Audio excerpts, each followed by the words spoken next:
मुंबईकरांसाठी महत्त्वाची बातमी आहे। मध्य रेल्वेवर 20 जुलैपासून 15 डब्यांची लोकल धावणार आहे। अंबरनाथ, बदलापूर, कर्जतच्या प्रवाशांना त्यामुळे मोठा दिलासा मिळणार आहे। बदलापूर कर्जत पर्यंत 15 डब्यांची ही लोकल धावणार आहे। प्रत्येक लोकलची प्रवासी क्षमता सुमारे 25% वाढणार आहे। मध्य रेल्वेतील लोकल ट्रेनमध्ये प्रवाशांना दररोज गर्दीचा सामना करावा लागतो। लोकल ट्रेनमधील गर्दीतून पडून अनेक प्रवाशांच्या मृत्यूच्या दुर्दैवी घटना देखील घडल्या।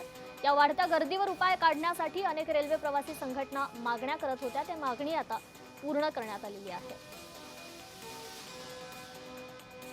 ही लोकल कर्जत पासून सर्व प्रवासी उभे राहून जात होते, पण ही लोकल आता 12 डब्याची ऐवजी 15 डब्याची झाल्यामुळे सर्व प्रवाशांचा प्रवास हा सुखकर होणार आहे।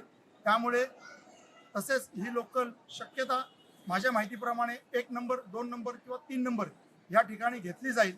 तसेच ही लोकल सुरू करण्यासाठी देशाचे पंतप्रधान माननीय नरेंद्र मोदी साहेब, केंद्रीय रेल्वे मंत्री माननीय अश्विनीजी वैष्णव साहेब तसेच मध्य रेल्वे प्रशासन यांचा मी खूप खूप आभारी आहे।